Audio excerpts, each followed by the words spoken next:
할렐루야.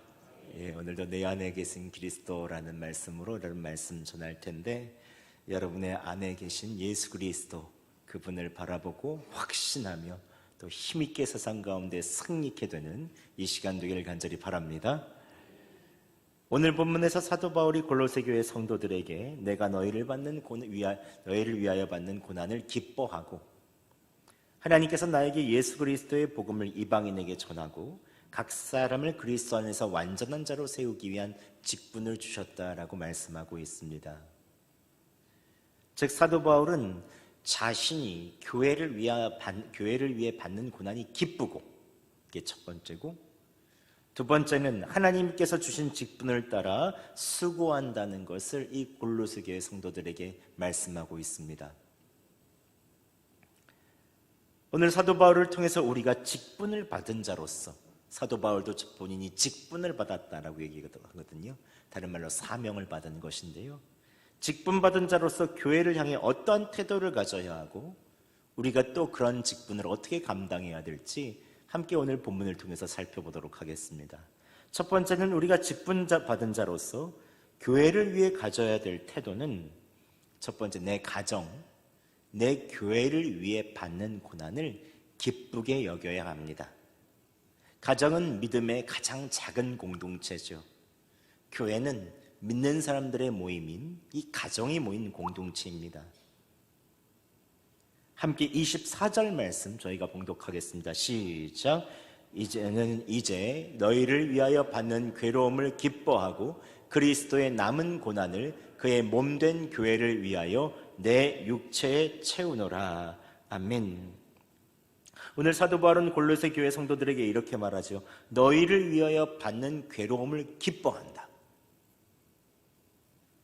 그리고 그리스도의 남은 고난을 그의 몸된 교회를 위해서, 즉 골로새 교회를 위해서 내 육체에 채운다 라고 말합니다.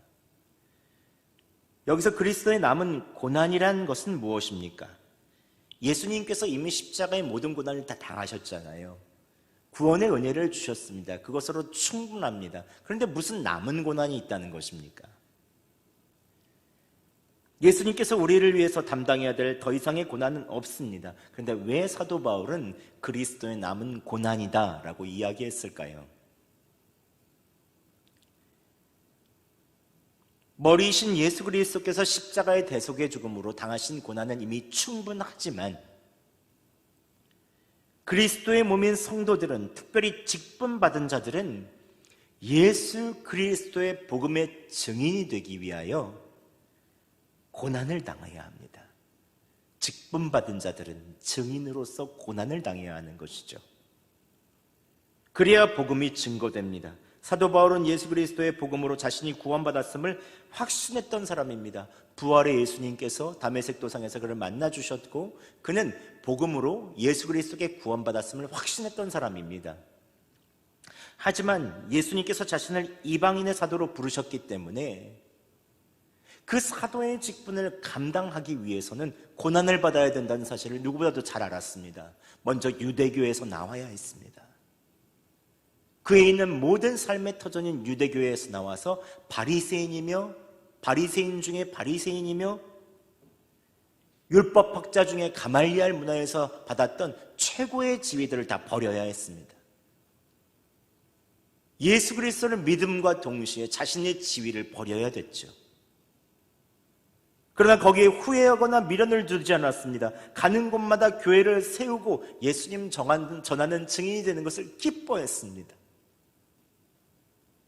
매를 맞아도 기뻤고 감옥에 갇혀도 기뻤습니다. 심지어 빌립보 감옥에서 찬양을 부를 때 기뻐했습니다. 매를 맞아도 찬송을 불렀습니다. 앞으로도 교회를 위해 예수 그리스도의 증인되기 위해서 있는 그 고난을 내 육체에 채우겠다라고 말하는 것입니다.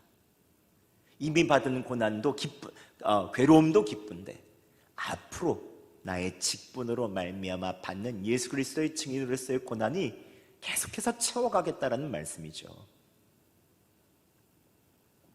기꺼이 고난을 받겠다는 것입니다. 여기서 고난이란 내 욕심에 따른 고난이 아니라 예수님의 뜻을 따르기 위해서 받는 고난을 말합니다. 그렇다면 주님을 따르기 위해서 받는 고난은 무엇입니까? 우리의 삶에 매일마다 일어나는 선택의 순간에 예수님을 선택하는 것입니다. 예수님이 원하는 것을 하는 것입니다. 예수님을 바라보며 선택하는 것입니다. 그때 오는 고난은 우리는 반드시 있죠. 나의 목숨이냐? 예수님이냐 하는 순교나 매나 고분과는 조금 못할 수는 있겠지만 매일의 갈등과 선택 상황에서 예수 그리스도를 선택하다 보면 작은 고난들이 우리에게 옵니다. 이때 고난받는 것을 기뻐하고 교회를 위해서 예수님을 선택한다면 교회는 예수님의 남은 고난에 참여하는 것이 되죠. 이렇게 생각해보면 고난은 축복입니다. 예수님이 몸이 당하는 고난을 우리도 당한다니 이게 얼마나 영광스러운 것입니까? 세상 사람들은 결코 이해하지 못하죠. 그런데 예수님을 위해서 당하는 고난은 기쁘기까지 합니다. 디모데후서 1장 8절에 무엇이라고 말합니까? 우리가 함께 봉독하겠습니다. 시작. 그러므로 너는 내가 우리 주를 증언함과 또는 주를 위하여 갇힌 자 된 나를 부끄러워하지 말고 오직 하나님의 능력을 따라 복음과 함께 고난을 받으라. 아멘. 예수 믿는다는 것은 무엇입니까? 예수 믿으면 돈 잘 번다, 병이 낫는다, 학교에 붙는다, 이런 일들도 하나님께서 우리에게 선물로 주시지만 이게 전부는 아닙니다.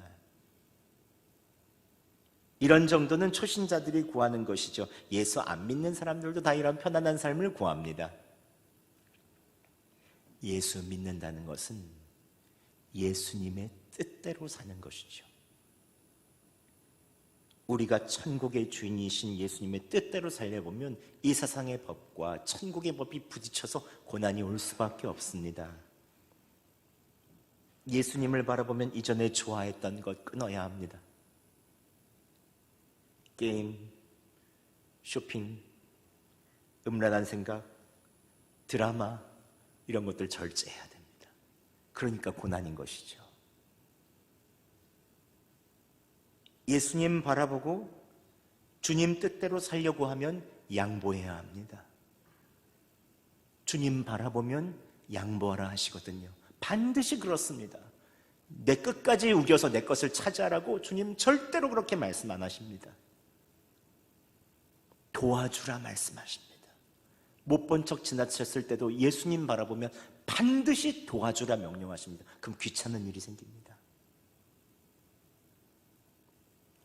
주님 뜻대로 살려고 하면 사랑해야 됩니다. 절대로 척지고는 못 삽니다. 예수님 바라보면 어떤 때는 분통이 터져도 참고 인내해야 되는데 여러분 이게 쉽겠습니까? 고난이죠. 그럼에도 불구하고 예수님께서는 우리가 그 고난을 기뻐할 수 있는 힘을 주십니다. 하고 나면 성령님이 우리 안에 시원한 마음을 주십니다. 그렇게 하기 잘했다. 내 뜻대로 막 하고 나서 이겼는데 찜찜해요. 힘들어요, 마음이. 처음에는 분통이 터지고 힘들고 아프지만 그래도 교회를 위해서 그리스도의 남은 고난을 성도들이 교회는 건물이 아니잖아요. 우리 성도들이잖아요. 예수님을 위하여 당하는 남은 고난을 기뻐하는 것을 주님이 굉장히 좋아하십니다. 그러면 우리가 어떻게 고난을 당하는 것을 기뻐할 수 있겠습니까? 함께 29절 말씀 저희가 봉독해 보겠습니다. 시작. 이를 위하여 나도 내 속에서 능력으로 역사하시는 이의 역사를 따라 힘을 다하여 수고하노라. 아멘. 내 속에서 역사하시는 이가 누구십니까? 예수 그리스도시죠. 내 힘으로는 정말 답답하고 아프고 힘들고 그럴지라도 예수 그리스도를 바라보면 예수님의 뜻대로 교회, 즉 다른 사람을 위하여 기꺼이 고난당할 수 있는 것입니다. 존경하는 한 목사님께서 수련회 강사로 초청받았고 말씀을 준비하기 위해서 숙소로 일찍 갔다고 합니다. 가서 말씀 완전히 해야 되겠다. 다 준비는 했지만 좀 마무리해야 되겠다 가셨습니다. 근데 숙소에서 인터넷 연결이 안 되어 있더래요. 분명히 된다고 얘기 들었는데 원고를 다운받을 수가 없었습니다. 근데 사무실에 전화했더니 사무실 중에 퉁명스럽게 몰라요 이렇게만 얘기하고, 관리자를 찾았더니 그 사람도 잘 모른다는 말만 계속 하더래요. 순간 목사님이 확 짜증이 났습니다. 교회에 급히 보내야 될 원고도 있고, 그리고 이번 수련회 빨리 원고 받아서 더 마무리하면서 준비해야 되는데 된다고 했는데 안 되는 게 이게 뭔가. 모든 것이 계획대로 되지 않아서 화가 난 목소리로 변화되고 있었다고 합니다. 당연히 시설을 갖추어야 될, 그것도 수련회 장소는 호텔에서 이렇게 하고 있으니 이걸 어떻게 하겠습니까? 그런데 그때 막 화가 이만큼 올라가고 있는데 수화기 너머에서 책임자이신 한 분이 그런데 죄송합니다 목사님 그러더래요. 그러니까 목사님인 줄 안 거죠. 수련회에서 사무실 너머에 직원의 목소리가 들렸습니다. 근데 그 목소리가 목사님 귀에는 마치 하나님께서 조심해라 라는 음성으로 들렸대요. 조심해라 무슨 목사야 하면서 들리는 음성으로 들렸다고 합니다. 그때 목사님 감정 다스리고 전화 끊고 마음을 정리할 수 있었다고 해요. 물론 인터넷은 계속 안 됐습니다. 다시 목사님이 수련회 원고를 다시 한번 복귀하면서 손으로 다 써야 됐습니다. 시간 안에 그것을 하느라서 기도할 수 있는 시간조차 없이 너무 불편했다고 하죠.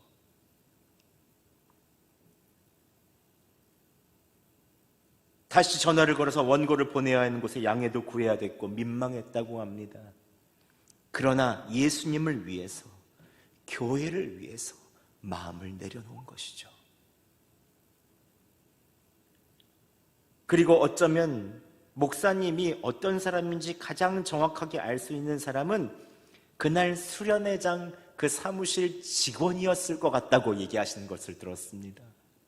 어떻게 하는지 다 알았을 거 아니에요. 저도 이 이야기를 듣고 많이 회개하게 되었습니다. 그리스도를 위해서 남은 고난을 채우는 것은 멀리 있는 것이 아니구나. 내 믿지 않는 내 남편, 내 자녀, 가까이에 있는 사람, 내 직장 동료, 가까이 있는 사람들이 더 잘 알겠구나. 가까이 있는 사람들이 여러분이 어떻게 예수 그리스도를 위해서 선택하는지 가장 잘 알 것입니다. 끝까지 고집을 세우는지 아니면 예수님을 바라보면서 고집을 꺾는지, 끝까지 분을 내며 원수로 척을 지든지 아니면 분을 내는 것을 가라앉히고 예수님을 바라보며 평화를 구하든지, 끝까지 불평하고 비판하는지 아니면 예수님을 바라보고 금세 감사로 바꾸는지. 물론 선택을 한 이후에 내가 더 힘들고 불편하고 어려움을 감수해야 될 수 있습니다. 그러나 내 속에서 능력으로 역사하신 이의 역사를 따라 수고하다 보면 하나님께서는 능히 기쁘게 그 고난을 감당하게 하시죠. 여기에 그리스도인의 비밀이 있습니다. 직분자들이 해야 될 일이 여기 있는 것입니다. 사명받은 자들이 해야 하는 것입니다. 내 속에 있는 능력으로 역사하시는 이의 역사를 따라 수고하다 보면 하나님께서 능히 기쁘게 고난도 감당하게 하시고 이길 수 있는 힘도 주시는 것입니다. 그리고 또 이렇게 하다 보면 나중에 반드시 하나님께서 그 일을 합력하여 선을 이루십니다. 그게 가장 큰 주님께서 하신 역사죠. 제가 여러분에게 여쭤보겠습니다. 지금 어떠한 고난을 당하고 계십니까? 그 고난은 예수님 때문에 당하는 고난입니까? 아니면 내 욕심 때문입니까? 그리스도인의 남은 고난을 내 육체에 채우기 위해서 예수님을 바라보고 선택한 일은 여러분 있으십니까? 그렇다면 여러분들은 직분자입니다. 사명자입니다. 예수님을 바라보고 주님의 뜻대로 선택하시기 바랍니다. 하나님께서 반드시 역사하여 주실 것입니다. 우리가 직분 받은 자로서 교회를 위해서 가져야 될 태도, 두 번째는 내게 주신 직분을 따라서 하나님의 말씀을 이루어야 합니다. 함께 25절 말씀 봉독하겠습니다. 시작. 내가 교회의 일꾼 된 것은 하나님이 너희를 위하여 내게 주신 직분을 따라 하나님의 말씀을 이루려 함이니라. 아멘. 25절 보면은 이렇게 말하고 있죠. 사도 바울이 자신이 교회의 일꾼이 된 것은 하나님께서 너희를 위해서 자신에게 직분을 주셨다는 것입니다. 즉 나를 위해서 직분을 주신 것이 아니라 골로새 교회 당신들을 위해서 나에게 직분을 주셨다라고 말합니다. 이거 굉장히 중요한 포인트입니다. 그럼 직분은 나를 위한 것이 아닙니다. 직분은 철저히 다른 사람을 위한 것입니다. 그렇기 때문에 직분을 받고 나서 내 유익보다 다른 사람의 유익을 구해야 합니다. 왜냐하면 직분을 받는 순간 예수 그리스도의 길을 걸어간다는 결단을 하는 것이거든요. 그래서 예수님께서 모든 인류의 사람들을 자신의 생명을 내어준 것처럼 직분자들은 나를 위해서 사는 것이 아니라 이제 다른 사람을 위해서 산다고 결단하는 것입니다. 내 편한 대로 하려고 하면 사도 바울은 말씀 전하기 위해서 그 고생 안 했을 것입니다. 감옥에 갇히고 매 맞고 돌에 맞고 교회 돌 보러 가다가 도둑 만나고 강도 만나고 배가 파손이 되기도 하고 죽을 위기 넘기고 교회와 다른 사람들의 유익을 위해서 끊임없이 갔습니다. 결국 로마에 있는 성도들 위로하기 위해서 로마에 갔다가 어떻게 되죠? 체포돼서 처형당하게 되죠. 제가 성동교회 담임 목사로 부임하기 전에 담임 목사가 직분이잖아요. 직분. 이제 한 교회를 맡고 있으니 어떻게 해야 될까 하다가 꼭 보고 싶었던 거 제가 두 가지 있었다고 얘기했잖아요. 직접 확인해 보고 싶은 거, 로마에 가서 카타콤과 사도 바울이 참수되었던 그 터를 보고 싶더라고요. 끝까지 사명을 가지고 간. 근데 가보면 너무 초라한 거예요. 너무 초라해요. 카타콤은 쓰레기장처럼 성도들의 묘가 한 층, 두 층, 세 층, 네 층 그냥 흙무더미처럼 쌓여 있어요. 겹겹이 통로는 요거밖에 안 돼요. 제가 지난번에 한번 보여드렸잖아요. 사도 바울은 끌려와서 저기 이렇게 여기가 이제 그 참수터예요. 이 정도에선 2배 정도 길이가 있는데 저기 맨 끝에 이런 돌이 서 있어요. 저거는 이제 지금 일반인에게 공개를 하지 않아서 제가 간신히 찍었습니다. 저기 위에다가 목을 이렇게 내려놓으면 여기를 칼로 찍는 거죠. 그럼 저기 옆쪽에 지금 칼로 찍은 자국들이 있지 않습니까?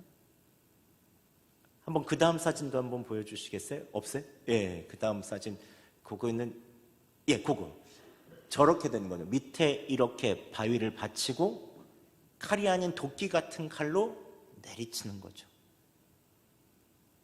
아주 초라한 자리입니다. 로마 외곽 자리입니다. 저기서부터 끌려 나와서 요 정도 위치에서 이제 모든 사람이 보는 앞에서 처형을 당하게 되는 거죠. 왜 그런 것입니까? 죽음을 각오하고 로마 성도들을 위해서, 다른 사람을 위해서 그 직분을 감당하기 위해서 죽음을 각오하고 간 거죠. 여러분, 직분은 나를 위한 것이 아닙니다. 철저하게 교회와 다른 사람을 위한 것입니다.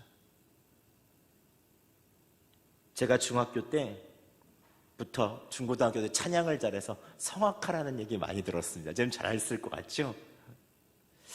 아니세요? 그래도 열로 씩씩하게 그래도 부르잖아요. 예, 목소리도 크고. 예. 그리고 또 어떤 분들은 보험업계 1, 2위 다투시는 분 저한테 오더니 야, 너는 영업하면 잘했을 것 같아 그러시더라고요. 인상이 싹싹하고 인사도 잘하고 얼굴도 인상이 좋으니까 다 믿어줄 것 같다는 거예요. 너 영업사원으로 내 밑에서 배워볼 생각 없냐? 이렇게 우스갯소리로 말씀하시는 분도 계셨어요. 제가 돈 벌고자 했으면 잘 벌었을 것 같지 않습니까? 그렇죠? 예전에 신학교 다닐 때도 유치원 아르바이트 했는데 아이들이 얼마나 좋아하는지 몰라요. 여선생님도 젊었는데 저한테 눈짓을 자꾸 보내더라고요. 제 아내가 저기 방송실에 있구나. 지요. 뭐 믿거나 말거나죠, 뭐. 아무튼. 그런데 저는 교회가 너무 좋았습니다. 교회만 가면 너무 행복했어요. 예수님이 참 좋았고 다른 사람을 위해서 사는 것이 너무 좋았습니다. 목사의 직분을 받는 것이 너무 영광스러웠습니다. 왜냐하면 예수님의 몸된 교회와 성도들을 섬길 수 있다는 것이 얼마나 행복한 일입니까? 고등학교 친구들은 사업한다, 대기업 다녀 돈 잘 벌고 있다, 이런 거 하나 부럽지 않더라고요. 지금도 마찬가지입니다. 전 여성동교회를 섬기는 직분이 세상에서 제일 좋은 직분이라고 믿습니다. 제 아내도 물어보면 저한테 그러더라고요. 내가 좋은 선짜리 얼마나 많이 들어간 줄 알아? 대기업 다니는 사람, 뭐 좋은 직장, 좋은 학교 많았다는 거예요. 근데 예수 믿는 저를 보고, 그리고 그 사모라는 부분들을 생각도 안 했는데 기도하면서 그렇게 결정해서 했다는 거죠. 예수님이 좋고 성도들을 섬기는 자리가 행복한 거죠. 제가 여러분에게 물어보겠습니다. 여러분 맨 처음 직분 받을 때 한번 생각해 보시죠. 여러분의 마음은 어떤 마음이었습니까?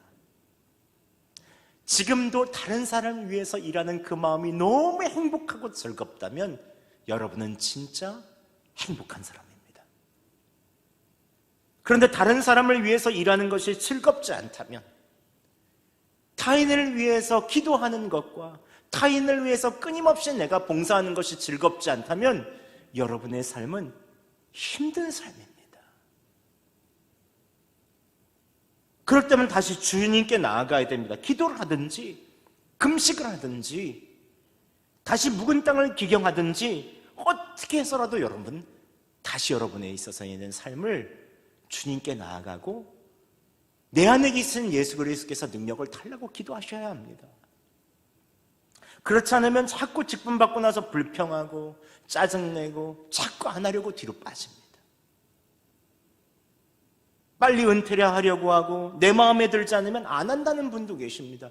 이게 말이 됩니까? 제가 이번에 권사회 기도회 때 한번 여쭤봤어요. 은퇴하시는 권사님께 여쭤봤어요. 은퇴하시면 권사 직분이 없어집니까? 그랬더니 계속 권사죠. 그러시더라고요. 계속 권사죠. 은퇴하면 직분이 없어집니까? 그렇지 않습니다. 우리의 직분은 영원한 직분입니다. 여러분 믿으십니까? 하늘나라 가기 전까지 주님은 우리를 부르셨습니다. 주님께서 부르신 직분은 그냥 그만둘 수 있는 것이 아닙니다. 행정적으로는 은퇴할 수 있죠. 그러나 죽을 때까지 가는 직분입니다. 제가 은퇴했어도 이런 목사직은 평생 가는 겁니다. 전 평생 교회를 위해서 살 겁니다. 만약에 우리 교회에서 은퇴하게 되면 후임 목사에게 물려줘야 되겠죠. 그렇지만 저는 평생 동안 다른 사람들을 위해서 살고 복음 전할 겁니다. 장로님, 권사님, 집사님, 우리에 있는 모든 직분들은 타인을 위해서 사는 것입니다.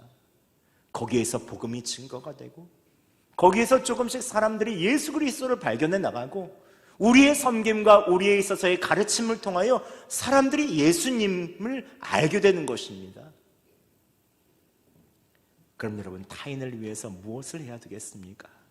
함께 26절과 28절까지의 말씀 저희가 함께 봉독해 보겠습니다. 시작. 이 비밀은 만세와 만대로부터 감추었던 것인데 이제는 그의 성도들에게 나타났고 하나님이 그들로 하여금 이 비밀의 영광이 이방인 가운데 얼마나 풍성한지를 알게 하려 하심이라. 이 비밀은 너희 안에 계신 그리스도시니 곧 영광의 소망이니라. 우리가 그를 전파하여 각 사람을 권하고 모든 지혜로 각 사람을 가르침은 각 사람을 그리스도 안에서 완전한 자로 세우려 함이니. 아멘. 사도 바울은 자신의 직분이 만세로부터 감춰졌던 구원의 비밀인 예수 그리스도를 이방인에게 전하고, 첫 번째. 두 번째는 각 사람을 그리스도 안에서 완전한 자로 세우는 것이라고 말합니다. 예수님께서 사도 바울을 이방인의 사도로 세우셨죠. 그의 첫 번째 사명은 유대인이 아닌 다른 이방 세계에 예수 그리스도를 전하는 것입니다. 두 번째 사명은 예수 그리스도를 전파하고 교회를 세우면서 모든 지혜로서 사시면서 계속 세 번이나 반복되면 각 사람을 세운다, 각 사람을 세운다, 각 사람을 세운다. 각 사람이라는 것이 세 번이나 나옵니다. 교회에 있는 각 사람을 그리스도 안에서 완전한 자로 세우는 것이었죠. 오늘 저희는 이 사도 바울의 두 번째 직분에 좀 집중해서 봤으면 좋겠습니다. 사도 바울의 두 번째 사명은 우리 모두가 가져야 되는 사명이죠. 우리는 이방인에게 다 나가서 선교할 수는 없습니다. 그러나 기도하고 우리가 물질을 보낼 수는 있죠. 직접 나가진 못하죠. 그렇지만 두 번째 사명은 우리가 누구나 할 수 있는 사명입니다. 직분자라면 말씀이신 예수 그리스도를 전파하고 가르쳐서 각 사람을 그리스도 안에서 완전한 자로 세우는 것. 물론 저는 매주일 수요일 새벽마다 목사로서 예수님 전파하고 가르칩니다. 그러나 많은 분들을 위해서 말씀을 전하죠. 여기는 분명히 성령님께서 여러분 각 사람에게 역사하시는 것이 있습니다. 그러나 하나님께서 교회에 두신 직분자에게 주신 아주 고유한 사명이 있습니다. 그것은 바로 각 사람을 세우는 것이죠. 이번 구역 모임이 시작되었습니다. 그런데 구역 모임을 얘기 들으니까 다들 너무 좋으시다고 말씀하시더라고요. 코로나 이후에 3년 만에 만났는데 너무 반갑고 자기소개만 해도 좋대요. 기도 제목만 나눠도 좋다고 하시고 함께 주일 말씀도 나누고 각자의 간증도 하니까 정말 좋다고 하시더라고요. 여러분, 교회는 성도의 교제를 통해서 자라갑니다. 교제가 그냥 먹고 노는 것이 아니라 예수 그리스도의 이야기를 나누는 것에서 우리는 자라갑니다. 설교를 통해서 성령님께서 각 사람을 세워가시고 방향을 잡아가시지만 성도의 교제를 통해서 각자가 서로 가르치고 배워갑니다. 삶에 어떤 권사님이 순종하셨더라, 저 권사님은 저렇게 기도하시더라, 끝까지 예수 그리스도를 잡고 나가시더라, 삶에서 주님 바라보며 사시더라. 이런 것들을 서로가 가르치고 배워가면서 이 소그룹이 이루어가죠. 구역이 이루어나가죠. 갑니다. 각자가 타인을 위해서 섬기고 음식을 만들기도 하고 다과를 준비해가면서 각자가 섬기면서 그리스도의 완전한 모습에 자라가는 것입니다. 그러나 이것도 내 힘과 내 계획, 내 마음으로 그냥 하다 보면 언제 식어지죠. 불만과 불평이 생기기 딱 좋습니다. 그래서 우리는 다시 한번 29절의 말씀으로 돌아가야 됩니다. 29절 말씀 다시 한번 봉독해 보겠습니다. 시작.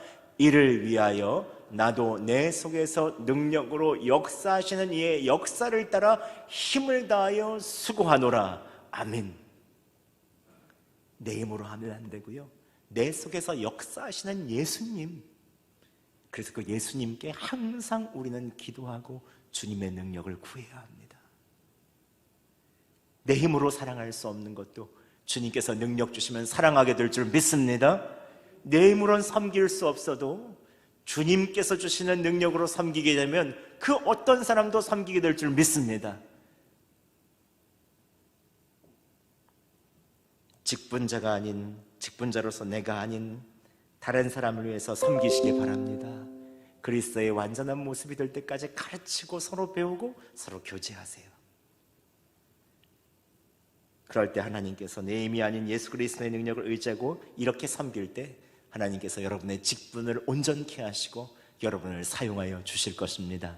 말씀을 마치겠습니다. 직분 받은 자로서 그리스도의 남은 고난을 육체로 채우세요. 예수님께서 원하시는 것을 선택하고 순종함으로 예수님의 몸인 교회를 세우시기 바랍니다. 이 첫 번째. 두 번째는 직분은 나를 위한 것이 아니라 철저하게 다른 사람을 위한 것이라는 것을 기억하세요. 여러분의 직분이 점점 힘이 없고 점점 열정이 식어갑니까? 여러분 자신을 위한 직분이어서 그렇습니다. 타인을 위해서 섬겨주세요. 다른 사람을 위해서 말씀을 전파하고 가르치며 각 사람을 그리스도의 완전한 사람으로 세워주세요. 그때부터 하나님께서 여러분 안에서 역사하여 주시고 여러분에게 새 힘과 능력을 주실 것입니다. 저는 여수성동교회가 여수에서 우리나라에서 가장 건강한 교회가 되기를 꿈꿉니다. 우리 교회 직분자들이 그렇게 되기를 바랍니다. 우리의 힘으로는 할 수 없지만 우리 안에서 계신 예수님께서 반드시 그렇게 하여 주실 것입니다.